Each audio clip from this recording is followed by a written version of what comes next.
And welcome back to Politics Unplugged. This week, our panel consists of Democratic political consultant Jevin Hodge and Republican consultant Matt Benson. Gentlemen, thank you so much for being here. Let's start with the big news in the big race. Everybody's waiting to see what it's going to look like, the U.S. Senate race, particularly on the Republican side. Matt, it looks like Blake Masters is going to be taking another shot at this, according to reporting out of Washington. Talk to us about why he could do better this time than he did last time. Look, he's got a lot of name ID. I think the assumption is he'll be able to raise money. He will be formidable. But the question, again, is what direction does Donald Trump go? Mm-hmm. And if Donald Trump throws his weight behind Kari Lake, Blake Masters has a big, big problem. And as a Democrat looking at this, I mean, are you guys licking your chops saying, hey, bring it on. Like, come on in this race again. We beat you once, we're going to beat you again. That's exactly right. And what I would say is that Blake Masters may single-handedly be the worst federal nominee in Arizona history.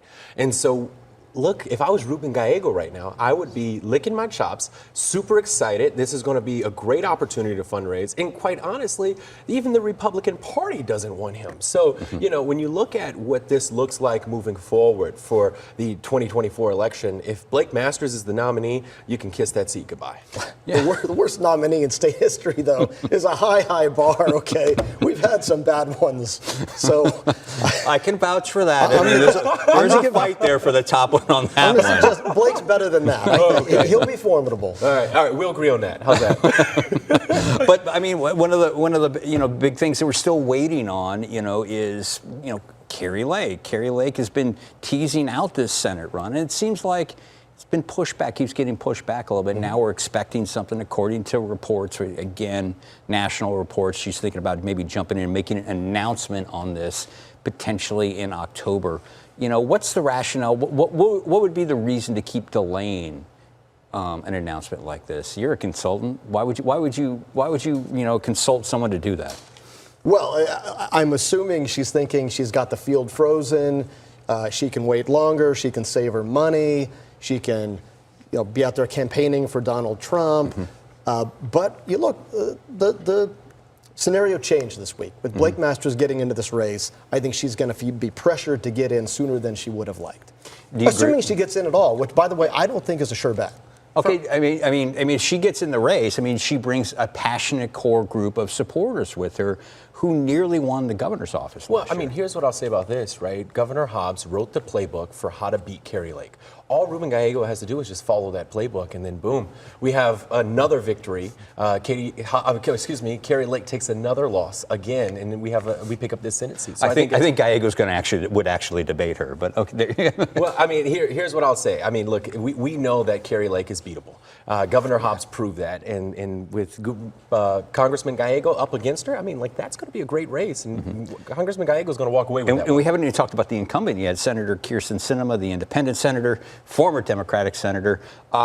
Any indication, because there's a lot of people speculating, because she was recently, announced, the word got out she was holding a fundraiser with some big donors here in Arizona, that she is going to be running in this race. What are you hearing? What do you think? Well, I think I don't speak for the senator, and I think that we're all anticipating and waiting for her to make a decision on this race, and just based off of previous history, it has to come sometime soon. But we shall see.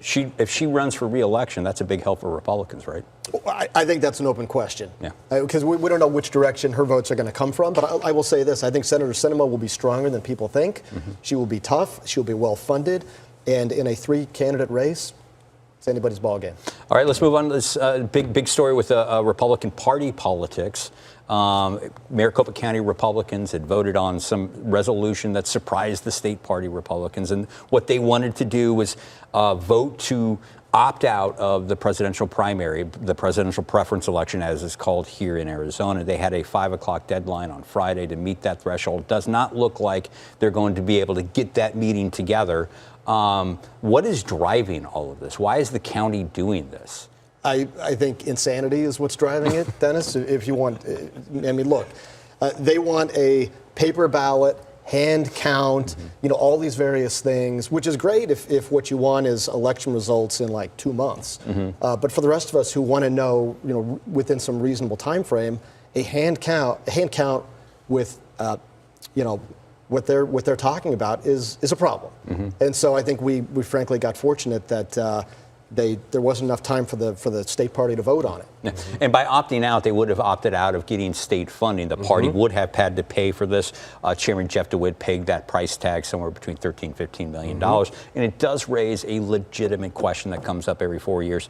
These presidential preference elections are not open to every. You have to be a Democrat to vote in the Democrat primary, Republican in the Republican primary. It's different with our regular primaries held in August, where independents can request a ballot. Why should taxpayers have to foot the bill for these closed primaries every 4 years? Well, I mean, here's what I would say about this. The broader question is, why are we allowing our political parties to attack our democracy in such a way?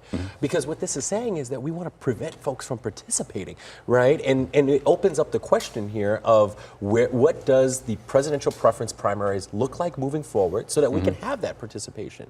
I strongly believe that we need to have some reform when it comes to what this looks like, because look, if you're an independent, like you just said, you can't participate in these presidential preferences. So you have to register with a party. If you don't want to subscribe to a political party, you should still be able to decide who is the next president, and regardless of which ticket you want to vote for. So we strongly need to take a look at this, a consideration of this. But most importantly here, and I think we're missing a core aspect of the conversation, is the fact that the county party wanted to opt out from having the election and completely basically blow up the process as a whole. That's another attack on our democracy, preventing folks from participating, preventing folks from their voice. Even Republicans are going to be limited from the process. That is not okay. And I want to get one final thing in with you, Matt. Supreme Court announced there was going to be hearing oral arguments on the territorial near total abortion ban. They're going to hear the arguments on that case in, I believe, in December.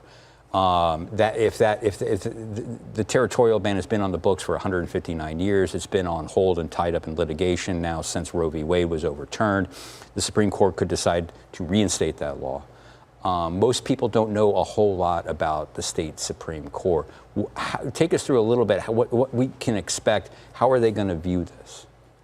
Look, that's a very good question. I mean, obviously, a majority of the court, those are Ducey appointees. They are conservatives. That doesn't necessarily mean that they're going to go along with instating a 160-year-old abortion law that would criminalize, physicians who perform an abortion, has almost no exemptions except for the life of the mother. So, I mean, politically, this is like throwing a grenade into the next cycle, because you can expect that decision to come out in 2024, and it's a big problem for Republicans if the territorial law gets put back in place. All right, gonna have to end it right there. Thank you both for joining me this week.